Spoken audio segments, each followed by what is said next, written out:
A girl grew up alongside a gorilla in a conservation reserve. They became close friends during their childhood. Years later, she decides to reunite with her gorilla friend in the jungle. What happened left all the scientists frightened. Before hearing this emotional story, don't forget to subscribe to the channel. The sun had barely risen when Sarah woke up to the familiar sounds echoing through the reserve. The soft grunts and characteristic movements of the gorillas had always been her first memory of each morning since she could remember. At 12 years old, her routine was different from any other child her age. While her school friends were preparing for ballet or swimming classes, she was getting ready for another special day with her best friends, Congo and Luna, two young gorillas who arrived at the sanctuary when they were still babies. The Green Valley Preservation Sanctuary, run by her father, Dr. Richard Thompson, was her private playground, a place where the boundaries between the human and animal worlds dissolved into a unique harmony. On that specific morning in 2010, Sarah felt something different in the air. Her father was quieter than usual during breakfast, and the reserve staff exchanged meaningful glances when they thought she wasn't watching. "Sarah, we need to talk," said Dr. Thompson, his gentle voice carrying a tone she had never heard before. "Congo and Luna have completed their rehabilitation process. It's time." Before he could finish the sentence, Sarah felt her world crumbling. She knew what completing the rehabilitation process meant. It was the ultimate goal of all her father's work, returning the animals to nature. It was what made his work so important and respected in the scientific community. But for Sarah at that moment, it seemed like the worst news she could receive. "But Dad, they're my family, they can't go away," she protested, her words choked by the emotion that was beginning to take over. Dr. Thompson knelt down to be at eye level with his daughter. "My love, you always knew this day would come. Congo and Luna need to live in freedom, form their own families, follow the natural course of their lives. This is what we've worked so hard for." Sarah spent the rest of that morning in the gorilla enclosure, observing every movement of her friends with even more attention than usual. Congo, with his shiny black fur and deep eyes, played calmly with a ball, his favorite toy. Luna, always more adventurous, swung on the ropes installed in the enclosure, occasionally stopping to share a fruit with Sarah. The girl recalled all the special moments they had shared. Afternoons of play, grooming sessions where she gently searched for small twigs in her friend's fur, the times they shared fruits, and the moments when they simply stayed together in a comfortable silence that only true friends can share. Dr. Thompson watched from afar, his heart torn between pride in the success of the rehabilitation program and the pain of seeing his daughter facing her first great loss. He knew that this experience would profoundly mark Sarah, but he was also certain that she would emerge stronger from this situation. In the days that followed, the sanctuary team began preparations for the release. Sarah participated in every step, determined to make the transition as smooth as possible for her friends. She helped prepare the transport crates, decorating them with familiar leaves and branches, so that Congo and Luna would feel safe during the journey to their new home in the forest. The eve of departure came faster than Sarah would have liked. Sitting between Congo and Luna in the enclosure, she tried to memorize every detail. The way Congo tilted his head when he was curious, the peculiar sound Luna made when she was content, the comforting warmth of being close to them.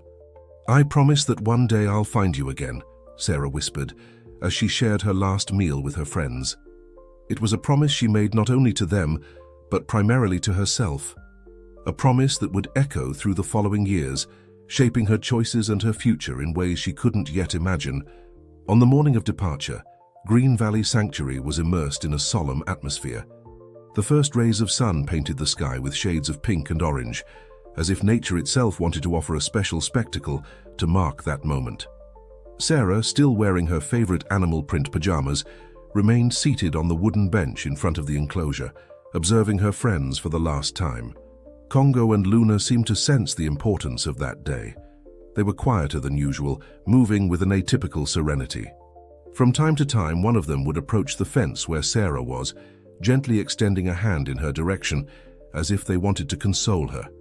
"It's time, sweetheart," announced Dr. Thompson, arriving with the team of veterinarians and caretakers. Sarah noticed that even her father, always so professional and controlled, had misty eyes. The preparation process for transport was executed with meticulous precision. The veterinarians applied a mild sedative to keep the gorillas calm during the journey, while the handling team prepared the transport crates specially developed to ensure the comfort and safety of the animals.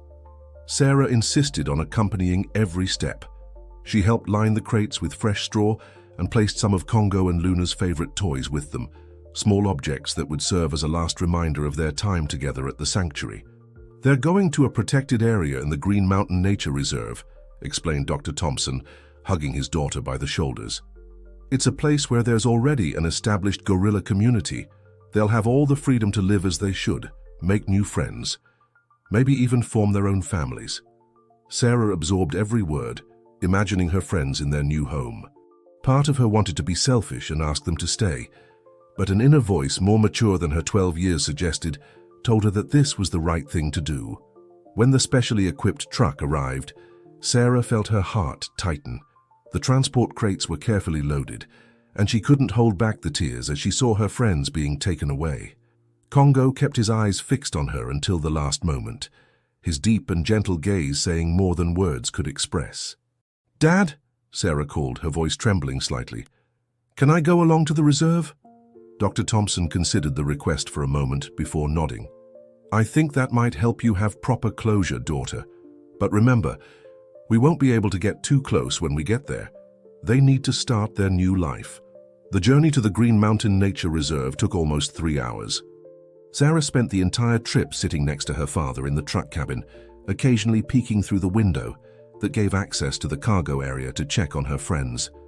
Congo and Luna traveled calmly, lulled by the gentle movement of the vehicle. When they finally arrived at the release point, Sarah was amazed by the vastness of the forest that stretched out before them.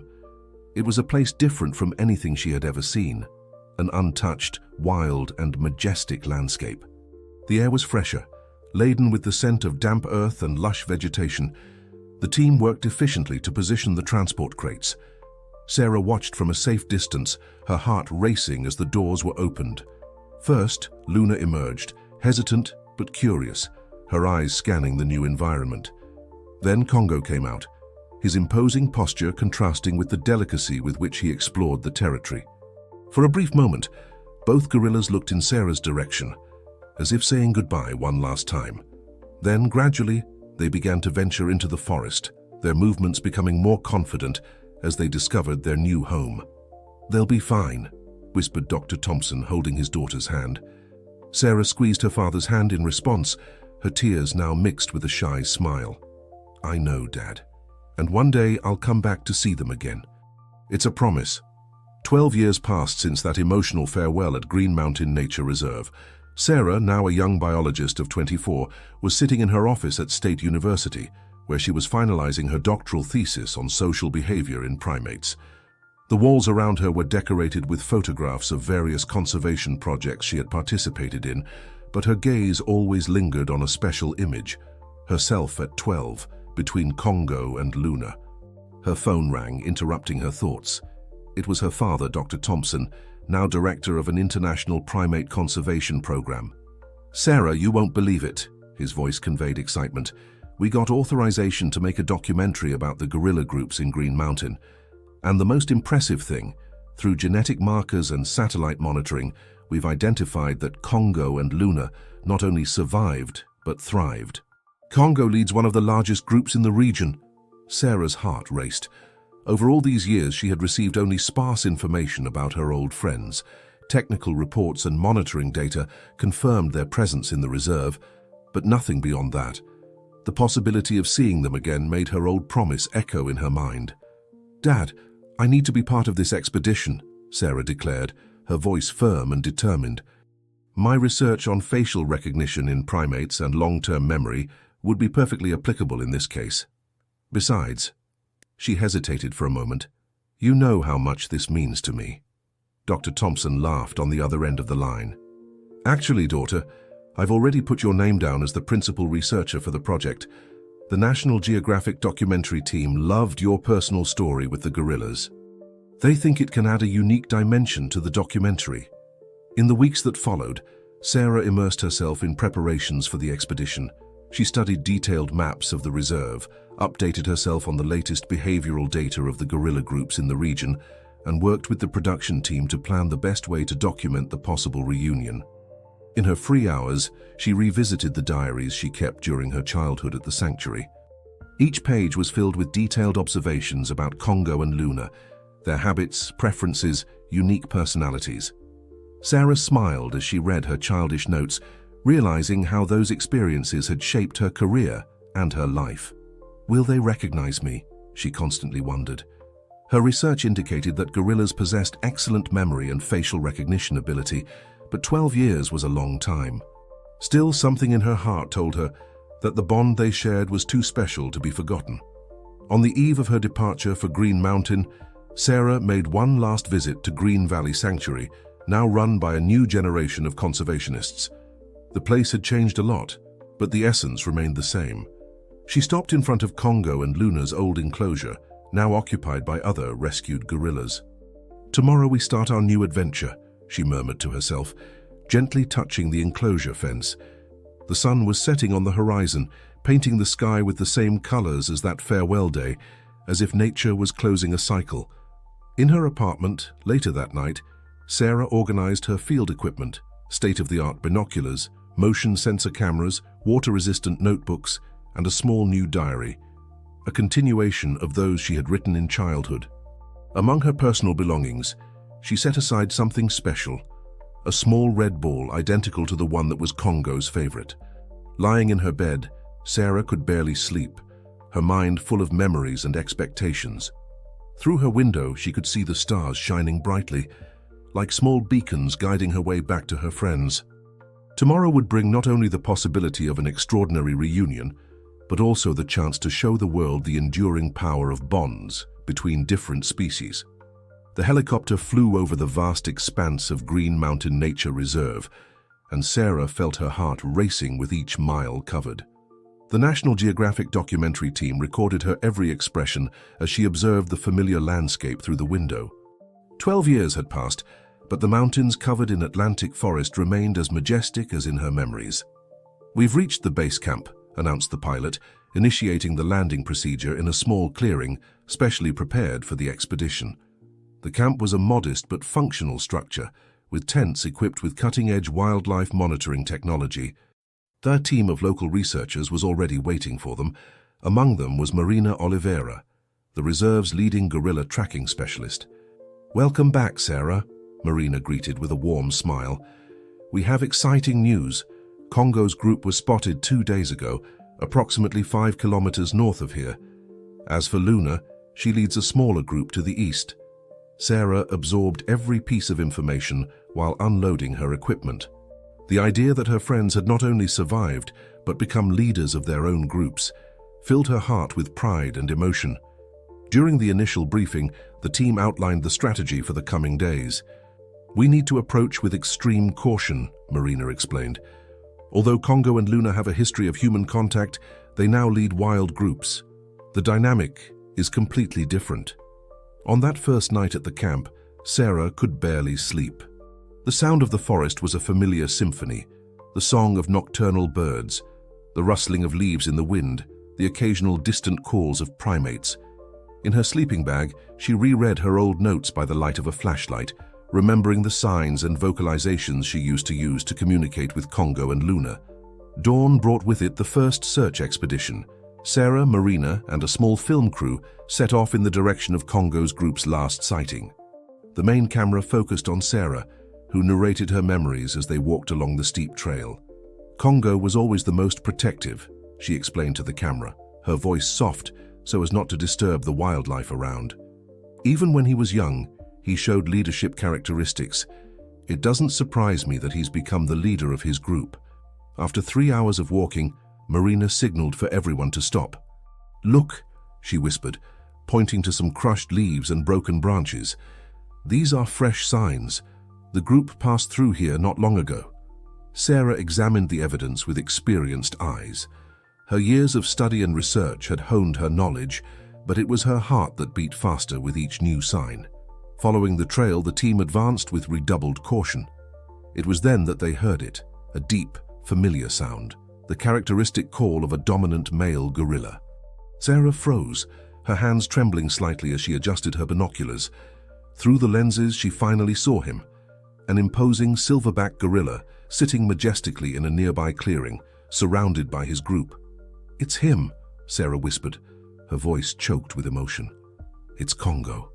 The gorilla was much larger than in her memories, his black fur now mottled with silver streaks on his back, a characteristic mark of dominant adult males. He supervised his group with a natural dignity, exactly as Sarah had always imagined he would be. The film crew captured every moment, but Sarah barely noticed their presence. Her eyes were fixed on her old friend, studying every movement, every gesture. 12 years had passed, but something in that gaze remained the same gentleness she had known in the sanctuary. Following the approach protocol, the team maintained a safe distance. Sarah knew they couldn't risk disturbing the group or interfering with its natural dynamics. Still, her heart yearned for a sign, any indication that Congo also held memories of their time together. As if responding to her thoughts, the imposing gorilla turned his head in her direction. Their gazes met through the vegetation, and for a brief moment, time seemed to stand still. Sarah held her breath, feeling silent tears rolling down her face. It was only the first day of the expedition, and there was already so much to process, so much to feel. Sarah knew the coming days would be intense, filled with discoveries and emotions. As she watched Congo with his group, a certainty grew in her heart. Some connections are truly eternal, transcending time, distance, and even the barriers between species.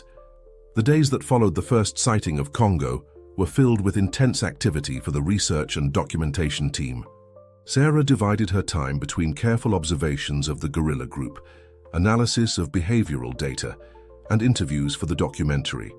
Every moment was precious, every observation potentially revolutionary for the field of primatology.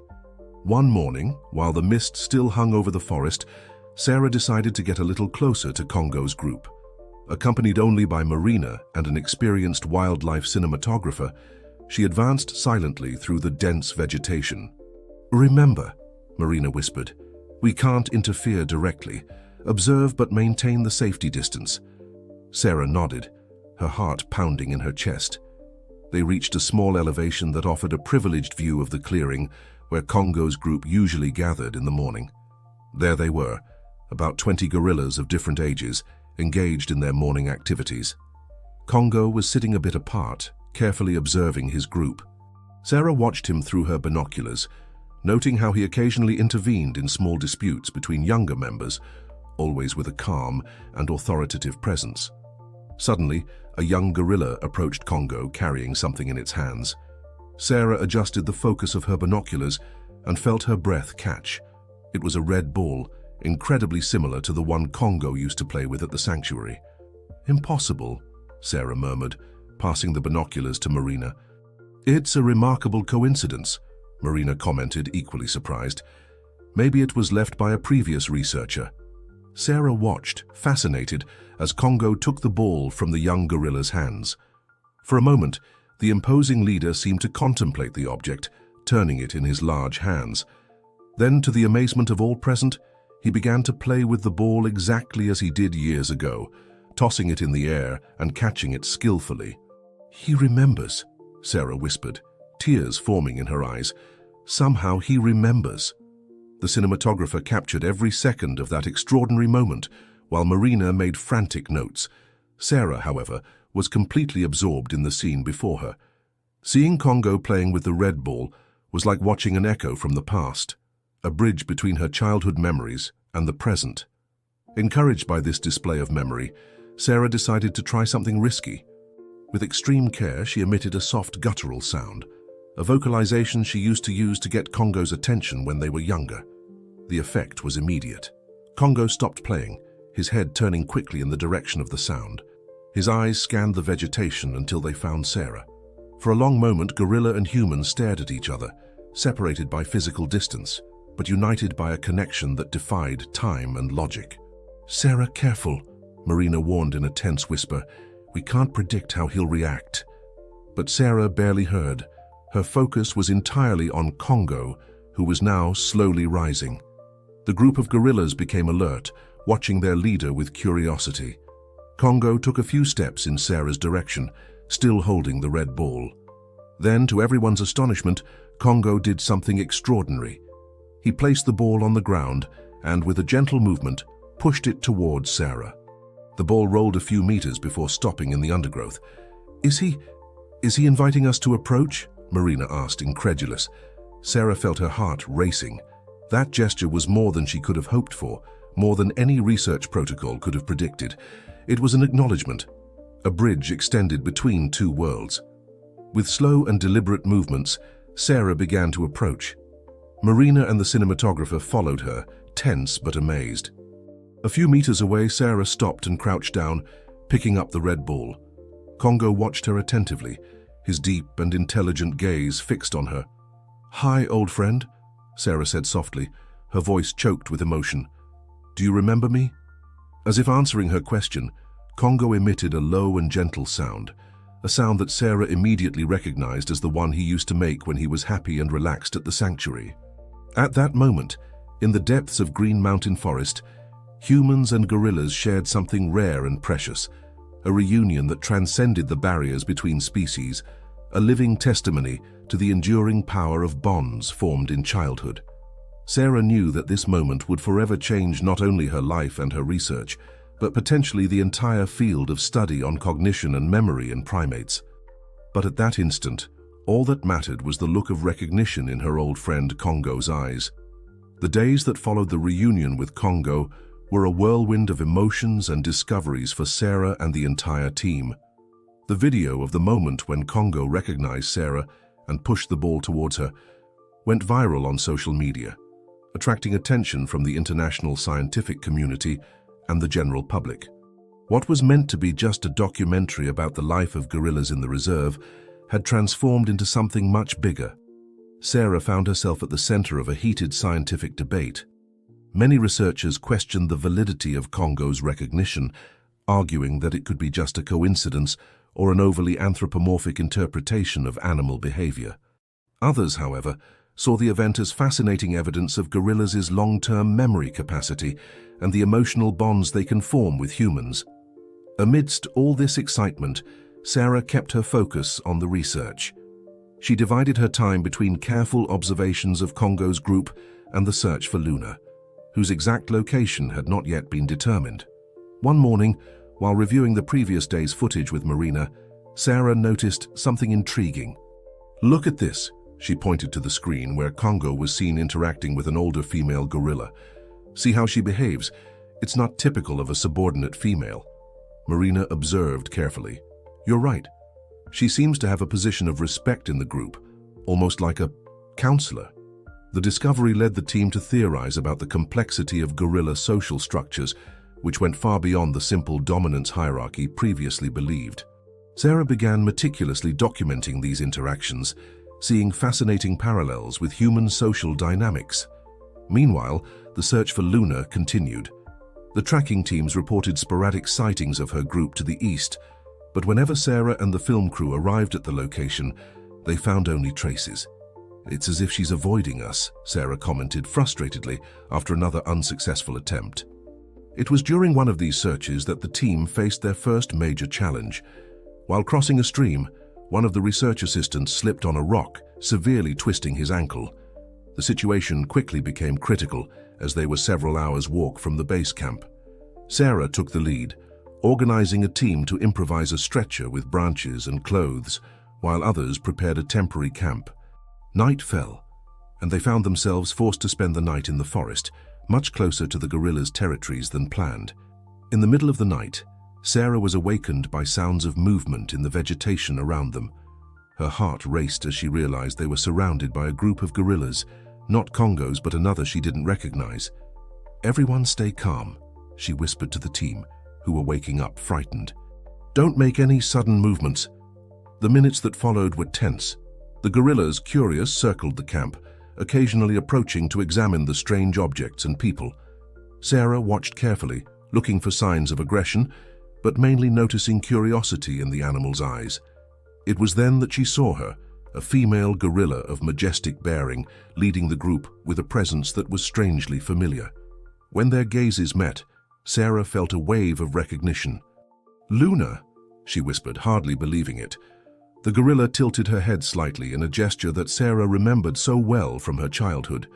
It was Luna, her old friend, now an imposing leader of her own group.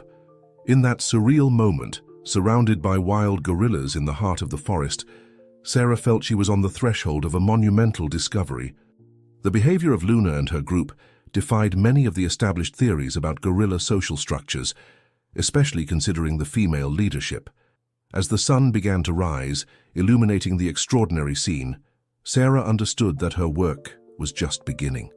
The reunion with Congo and now with Luna was not the end of her journey, but the beginning of a new and exciting phase of research and discoveries.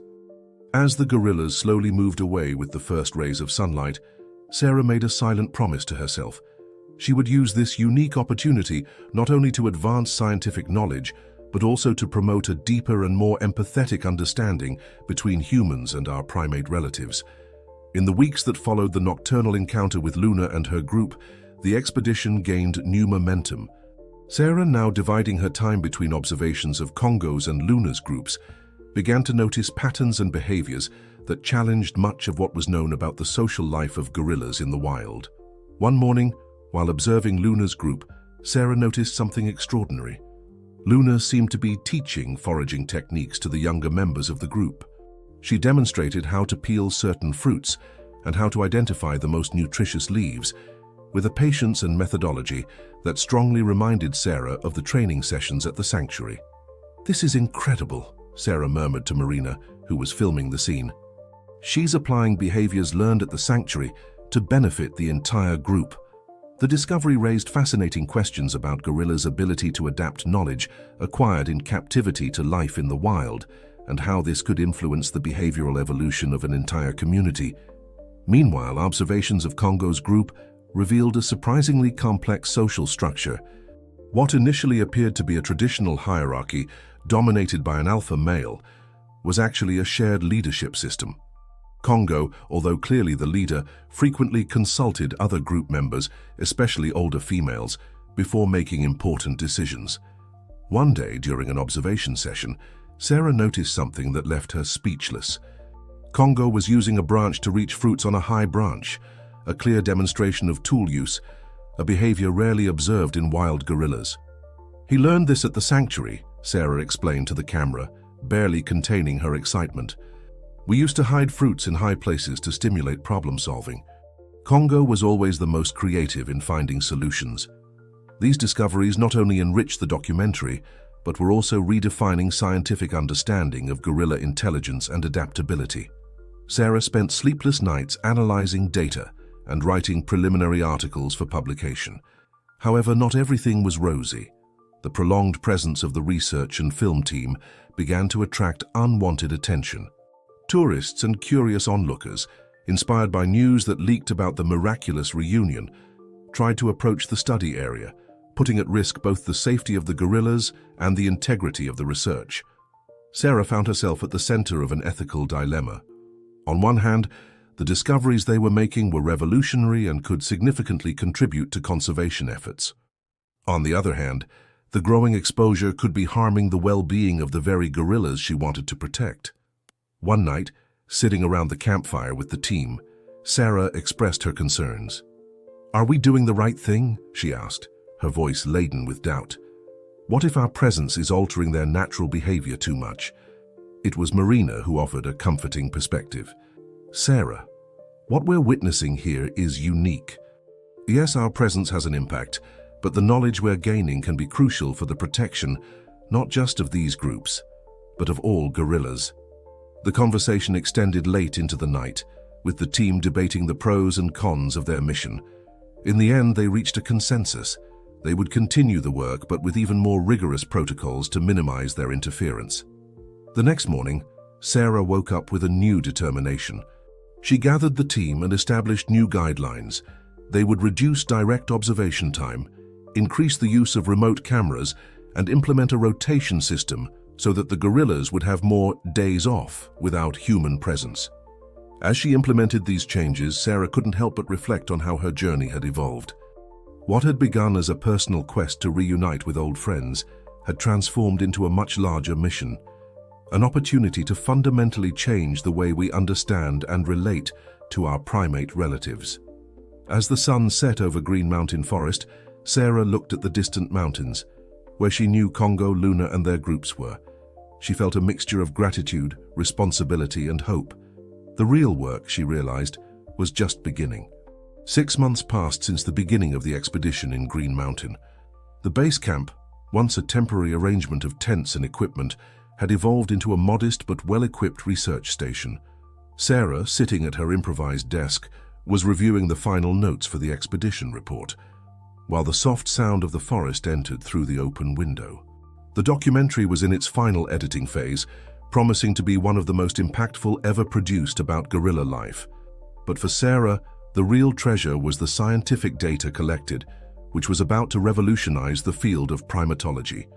"Sarah, you need to see this," called Marina, rushing into the cabin with a tablet in her hands. On the screen, images from a remote camera showed something extraordinary.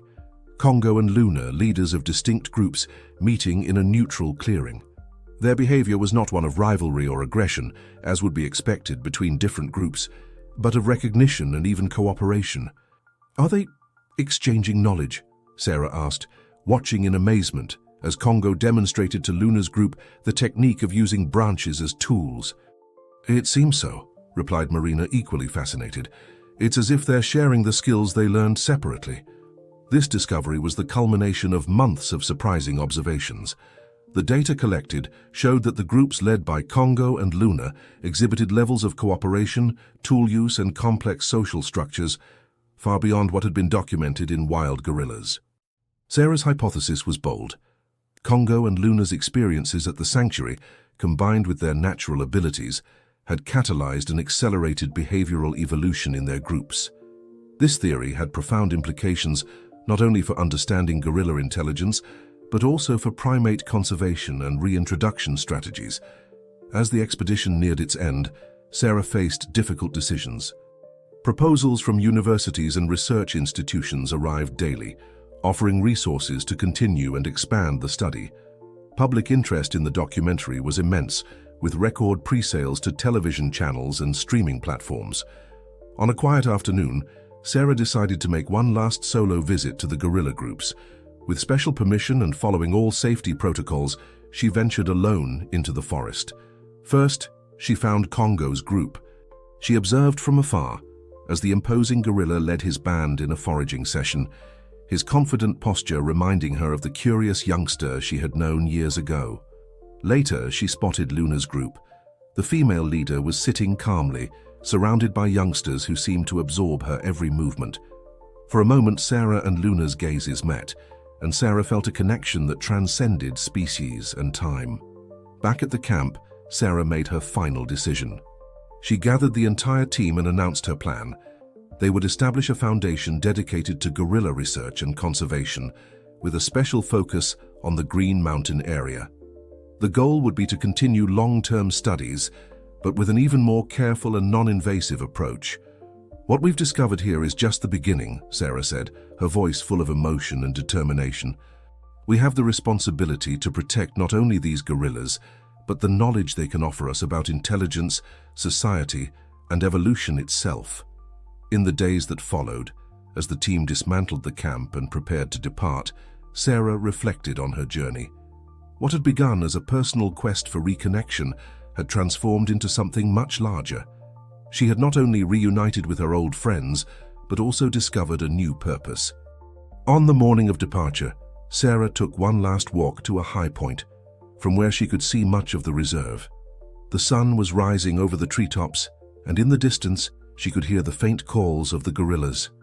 "Until we meet again, my friends," she whispered to the forest. "We'll continue to look after each other, even from afar." As she turned to go back, Sarah felt a deep certainty. The true legacy of her adventure was not just the scientific discoveries or the acclaimed documentary. It was the bridge they had built between two worlds, a testament to the enduring power of connection, empathy, and mutual respect between all forms of life. 5 years passed since the expedition that changed everything. The Sarah Thompson Foundation for Primate Research and Conservation, established shortly after the team's return from Green Mountain, had become a world reference in primatological studies and conservation. The modest camp of yesteryear had given way to a state-of-the-art research center, harmoniously integrated into the reserve's landscape. Sarah, now 29, divided her time between lectures around the world, foundation management, and, whenever possible, periods of observation in the forest. Her work had inspired a new generation of scientists and conservationists, and the discoveries made in Green Mountain continued to reverberate through the scientific community. On a sunny autumn afternoon, Sarah walked along the trail leading to the research center, accompanied by a group of graduate students from various parts of the world. The lively chatter of the young researchers contrasted with the respectful silence they adopted as they entered deeper into the forest. "Remember," Sarah instructed, her voice soft but firm, "we're here as observers and learners. The forest and its inhabitants have much to teach us if we're willing to listen." The group reached one of the observation posts, a camouflaged structure that allowed viewing a vast area without disturbing the animals. Sarah adjusted the binoculars and smiled as she recognized familiar figures. "There," she pointed out to the students, "that's Luna's group." The young researchers watched in wonder. Luna's group had grown considerably in recent years, and its social structure continued to defy expectations. Young gorillas practiced tool use techniques under the patient supervision of their elders, while other group members engaged in behaviors that seemed surprisingly similar to active teaching. "What we're seeing here," Sarah explained, "is the result of generations of learning and adaptation. Luna and Congo brought knowledge from the sanctuary, but what we see now goes far beyond that. We're witnessing cultural evolution in real time." The research conducted by the Foundation had revealed that the innovative behaviors initially observed in Congo and Luna's groups were spreading to other gorilla groups in the region. It was as if a wave of innovation was sweeping through the forest, driven by the intelligence and adaptability of these extraordinary primates. Later that night, sitting in her office at the research center, Sarah reviewed the latest collected data. The non-invasive monitoring cameras, developed especially for the project, captured intimate moments of gorilla life without any human interference. A sequence of images caught her attention. It showed Congo, now with even more prominent silver streaks, interacting with a young gorilla. With a jolt of emotion, Sarah recognized the young animal. It was Luna's offspring, born a few years after the start of the project. The images showed Congo patiently demonstrating to the young one how to use a stick to extract ants from an anthill. What made the scene even more extraordinary was that this specific behavior, fishing for ants with tools, was not originally practiced by gorillas, being more common in chimpanzees. "They're surpassing limits we didn't even know existed," Sarah murmured to herself, amazed. The Foundation's work went far beyond simple observation. In collaboration with local communities, they had implemented environmental education and sustainable development programs. The Green Mountain Reserve had become a model of harmonious coexistence between humans and wildlife. However, not everything was rosy. The growing fame of the reserve and its revolutionary discoveries attracted interest that was not always beneficial. Sarah and her team constantly fought against attempts at commercial exploitation of the area and against predatory tourism. In a video conference with international partners, Sarah passionately defended the need to expand the protected area. What we've discovered here isn't just about gorillas. It's about the potential of life, about the complexity of relationships between species and ecosystems. Protecting Green Mountain means protecting a living laboratory of evolution and adaptation. As night fell over the forest, Sarah went out for a solitary walk. The air was impregnated with the sounds and smells of the nocturnal jungle. She stopped in a small clearing and looked at the starry sky, reflecting on the path that had brought her here. Suddenly, a familiar sound broke the silence, the deep resonant call of a male gorilla. Sarah smiled, recognizing Congo's voice. It was as if her old friend was saying goodnight. At that moment, Sarah deeply felt the interconnection of all things. Her personal journey, the lives of the gorillas, the health of the forest, the future of conservation, everything was intertwined in a complex and beautiful web. As she walked back to the research center, Sarah made a silent promise to the stars, to the forest, and to her gorilla friends. She would continue to be a bridge between worlds, a voice for those who couldn't speak for themselves, and a guardian of the secrets and wonders that nature still had to reveal. The future, with all its challenges and possibilities, awaited. And Sarah, just like Congo and Luna years before, was ready to lead the way to a new dawn of understanding and coexistence. The sun had barely risen when Sarah was awakened by an urgent call. It was Marina, now Field Operations Director of the Foundation. "Sarah, you need to see this immediately." Marina's voice trembled with excitement. The cameras in the Eastern Zone captured something. Unbelievable. Minutes later, Sarah was in the monitoring center, her eyes fixed on the screens showing images captured during the night. What she saw left her breathless. A group of gorillas, led by whom she recognized as Luna's oldest son, was using improvised torches to light their way through a dense part of the forest. The torches, made of branches with dry leaves tied at the end, were clearly a tool created and used intentionally. "This is revolutionary," Sarah murmured, her mind racing to process the implications. The use of fire, until then considered exclusive to humans among primates, was being demonstrated by gorillas in the wild. In the days that followed, the discovery was meticulously verified and documented. Sarah and her team observed, through cameras and careful observations at a distance, how the group not only used fire for illumination, but also to ward off predators and even to modify their environment, creating small clearings. The news spread quickly through the scientific community, causing both enthusiasm and controversy. Some scientists questioned the authenticity of the observations. Others argued that the behavior was a result of contamination by human presence in the reserve. Sarah found herself at the center of a media and academic hurricane. Interviews, conferences, and debates followed one after another as she struggled to protect both the integrity of the research and the well-being of the gorillas. Amidst the whirlwind, an unexpected call came. Dr. Jane Goodall, the legendary primatologist, wanted to visit Green Mountain personally to witness the discoveries. Dr. Goodall's visit was a moment of validation and deep reflection. As they observed Luna's group together, now led by her offspring, the veteran scientist shared her wisdom.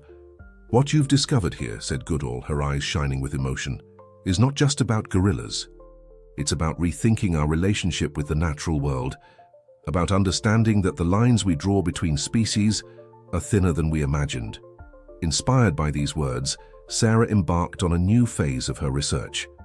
She began to explore not only the cognitive abilities of gorillas, but also the complexities of their emotional and social lives.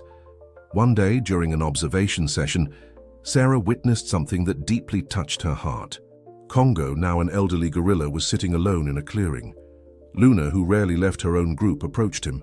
For long moments, the two old friends sat side by side, occasionally exchanging glances and gentle touches. They remember, Sarah realized, tears in her eyes. After all these years, they still remember their connection, their shared history. This moment of connection between Congo and Luna symbolized everything Sarah had worked for. It was living proof of the emotional depth and social complexity of gorillas, a testimony to the continuity of bonds formed long ago. Motivated by this observation, Sarah initiated an ambitious new project, a long-term study on social and emotional relationships between gorilla groups. She wanted to understand how the distinct cultures that had developed in Congo's and Luna's groups interacted and evolved over time. The project attracted collaborators from various disciplines, not just primatologists and biologists, but also psychologists, anthropologists, and even philosophers. Green Mountain transformed into a center for interdisciplinary studies, exploring the frontiers of what it meant to be human and redefining our understanding of animal intelligence. As the years passed, Sarah saw her work not just as scientific research, but as a mission to build bridges between species, between academic disciplines, between the natural world and the human world. One evening, sitting on her porch watching the sunset over the forest, Sarah reflected on her journey. From the girl who grew up among gorillas to the scientist who was redefining our understanding of these magnificent primates, each step had been guided by love, curiosity, and a deep respect for life in all its forms. The distant sound of gorillas calling in the forest reached her ears, a constant reminder of the extraordinary world that existed beyond the limits of human understanding. Sarah smiled, knowing there was still much to learn, much to discover. As the first stars appeared in the sky, Sarah made a silent promise to the forest and its inhabitants. She would continue to be a voice for them, a bridge between worlds, a guardian of their secrets and wonders. The future was full of possibilities, and she could hardly wait to see what the next chapter would bring.